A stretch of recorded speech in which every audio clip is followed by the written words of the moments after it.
This is Dynamic View Training. First, you will see when you log in this particular page. This page is a Smartsheet page, and you won't be changing or accessing anything on this page except what's in the right-hand corner. Up at the top, you'll see a bell that has a 1 on it. In your case, it may have nothing, but the 1 stands for one message for this user. Then you're going to click on the what's called the launcher, which looks like a waffle, and then you'll go and click on the dynamic view. Once your view is open, you're going to see at the top on the far left the views that you're able to access. In this particular case, I have one more that you won't be accessing, but the first 2 are for the companion callers, and if you're a ward captain, then you'll also see the 3rd view. Once you're in that page, then you're ready to start your work and making your calls, or if you're a ward captain, if you want to reassign one of the callers to a new resident. This form is the Are You OK initial call companion caller form, and let's just walk through the user interface. Up in the far left, you have a filter. That filter we'll talk about a little bit later, but it's being used right now. It's turned off, but if you wanted to use it, you could learn more about setting up filters. You can filter on any field that has a drop down like the action results on this call field. You can also sort by various fields. So if we wanted to sort by the first name so we could quickly find somebody, or we could click it that way. We could also click the address field. That's especially useful if you want to make sure that a husband and wife are in the call sheet together on the form. You can also see that you have an action results on this call field, and that's going to be your main point of entry for most of the information that you have. You also can see that there was a field called Outcome of Phase 1 Calls, and that particular column is useful if you want to know what happened in Phase 1 when we tried to call them between, I think it was March 26th and April 3rd.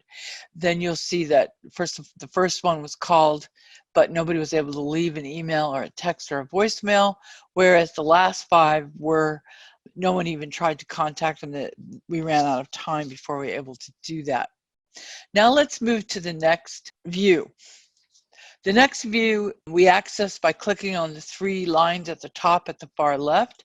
If you click on that, you can access your next view that you're going to look at, or you can click on it again and your full view comes into place.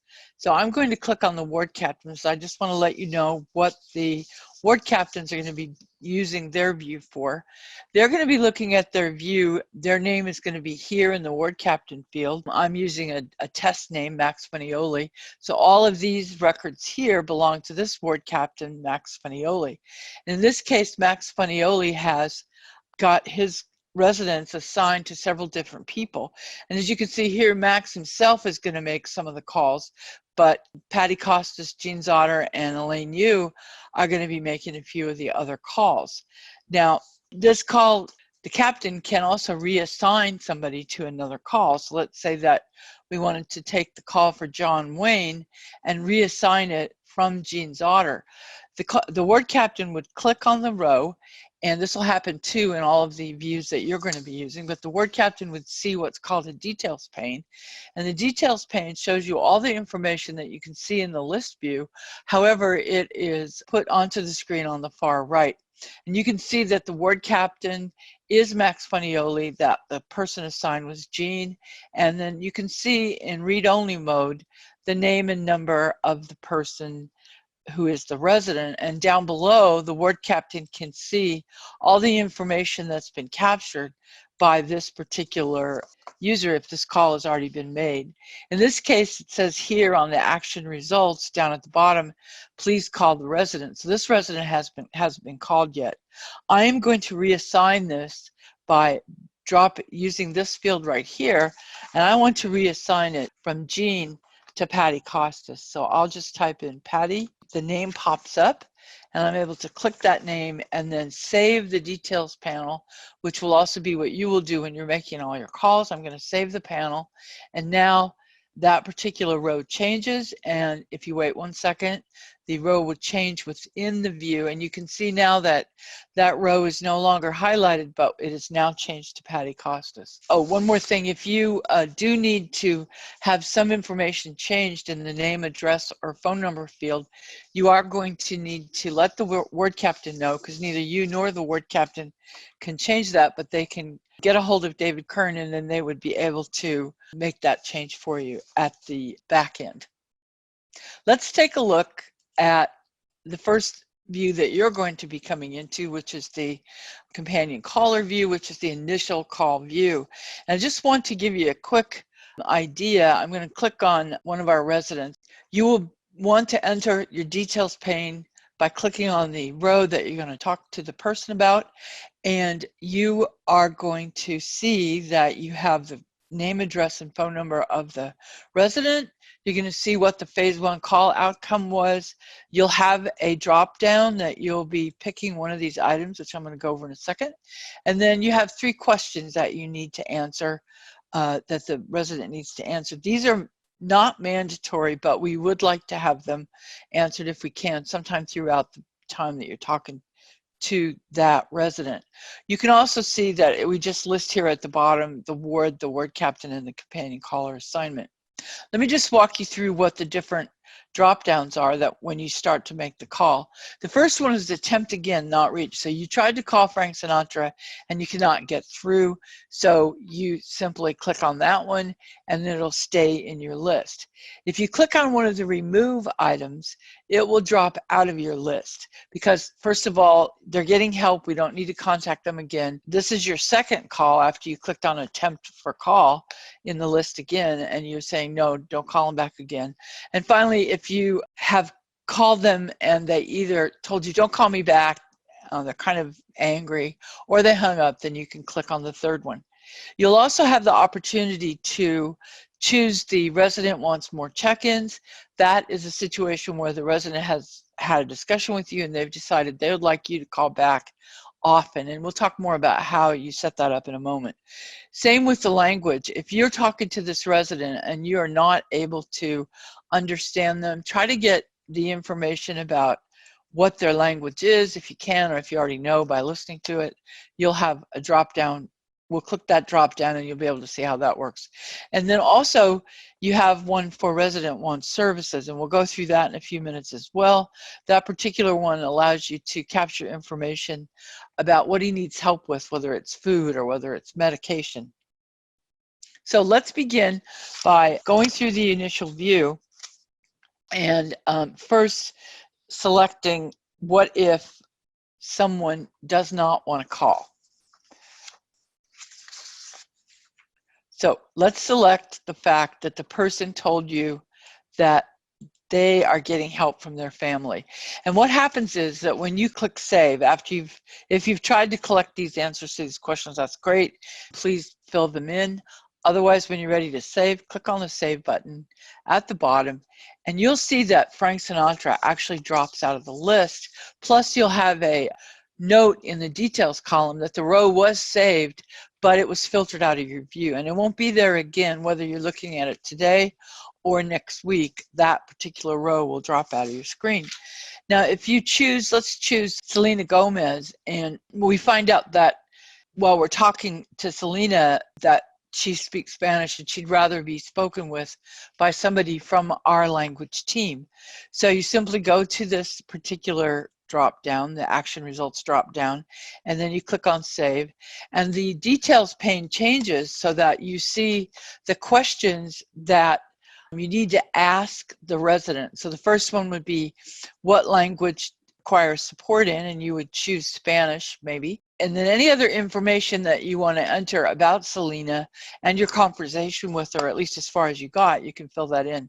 Third, if it isn't Spanish and it's some other language that's not listed in the drop-down, we have all of these listed in the drop-down that you can choose from. And if you don't see the language they speak, please fill it in here. And if you're able to ask them these questions, you can. But if not, then the language team will be able to ask them these questions.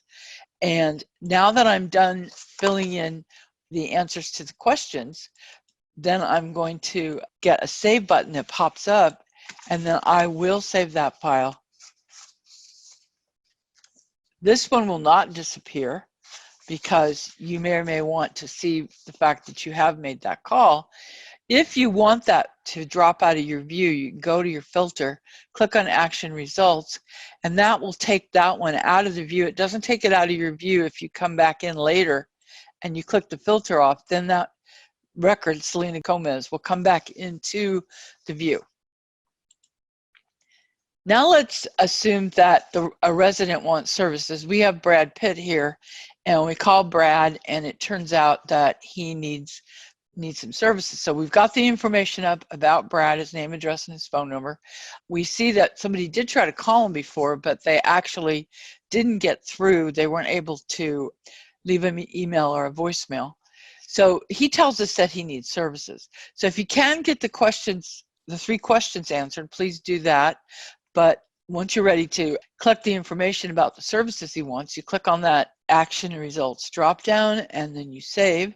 And the main thing that you want to do is click on this URL at the bottom, copy and paste it into your browser, and then click on that, and you will see coming up the form that you'll fill out for Brad Pitt so that you can make sure that he gets services. You will need to go back and forth and grab his name and number, fill that in, and then put your name in that you selected it. But then you would go through and you'd mark. So let's say that Brad isn't able to get out of his house. He does need to get some food delivered, and he wants you to do that at least once a week.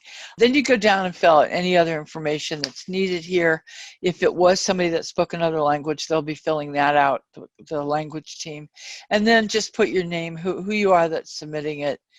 I'm not going to submit it. I'm going to just come out of it for the purposes of this video. Then we're going to go back, and then the last thing we're going to do is we're going to clear out of here just by Xing out of the details form. And then I want to go and find another person to call. Let's call Tom Hanks. Click on the record, and the details pane will pop up. You will choose the fact that they want you to call them back on a regular basis. So you've talked to them, you got the answers to their questions, and they would like to have regular check-ins. So what we're going to do is save that, and what will come up are the relevant questions that you need to ask them. First of all, we know they want check-ins, and is this the first companion call? Well, this is a good question because maybe they got a call during phase 1. In this case, they did get a call, but nobody ever got a hold of them. So maybe they'll answer, yes, I did get a call, but I never got a chance to call back. You could answer it with any one of these questions below. If they're not sure if they were called, you can enter that. The main thing is that we're using this for statistical reasons to find out who got called. So let's say they did get a call the first time, but this time they're telling you that they would like to get called frequently. One thing we'd like you to do is make sure that the first call field is filled in so that we know this is the first time that we talk to them in this phase of our Calling Are You OK program.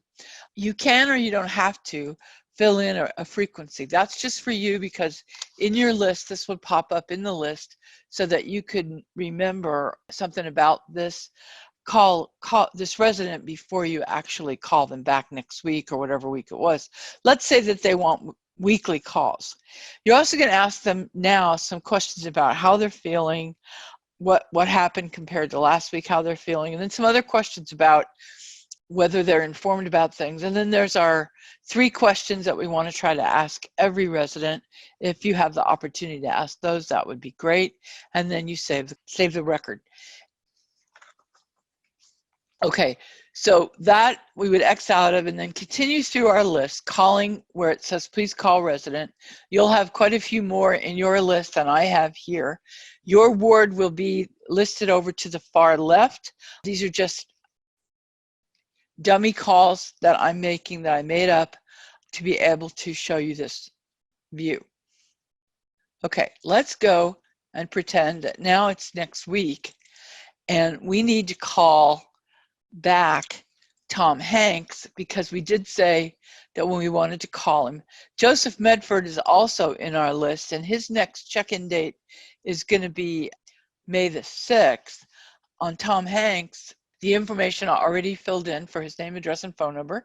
Should he want services at this point, you can do the same thing that you did for the first time call and click on the URL and copy and paste it into the browser bar and fill out that information. But be sure that you leave the action results on this call as more check-ins, because you want to be able to have this come in your list next week. You have 2 fields that you can use for notes, because you want to keep calling this person back probably for the next, we don't know how long, maybe 10 or 12 weeks, maybe beyond. And as you call them back, you want to keep track of what you're saying. If you already had some notes in here, they'll be filled in, and you can just add to the bottom of those notes. If you'd like to keep track of your call-in dates, if you want to write down what the next call-in date is, then you can go here, and just like this is a Sunday when I'm recording this, but I want to call them again on Monday. So I'll fill in that date for my callback date. I do want to indicate this is the second time I've talked to Tom Hanks, because we need to keep statistics on how many times you call this particular resident. And this was our resident call request. And then we have the same questions that we had before, as well as the 3 questions we'd like you to ask them. If you didn't get a chance to ask them the first time, please do that now. When you are done, you'll save the record. It will be updated. I'm not going to fill in all the fields for real. And now it'll be in your view. This view does not contain your first time calls. So as you can see, all we have here are the action results that say residents wants more check-ins. And as you get through your companion caller list in your initial calls, that view will start to populate. So let's say that we want to, Keith Richard wants callbacks, so I would fill that information in, and then I'd save that. I would get the pop-up refreshed, the details refreshed, and then I would indicate whether it was their first check-in call or the information that we talked about before. And then once I make that change, then I'm going to save it and go on to my next call for please call resident. Or if it's time to start calling my companion callers back, because maybe I'm dividing my work, 2 different sets of work, I can go back to my check-in call, and now you see that Keith Richards is back on this form, because we do want to call him back as well. If you have questions, please be sure to call your ward captain. You can call him or her for both procedural and technical questions. Once that ward captain hears your question, if they can answer you, they will, and if they can't, they will send that question up the chain to Dave Kern. Your ward captain will let you know how you will contact them, whether it will be email, a phone call, or whether they want you to text them. Thank you for your time to view this dynamic view training.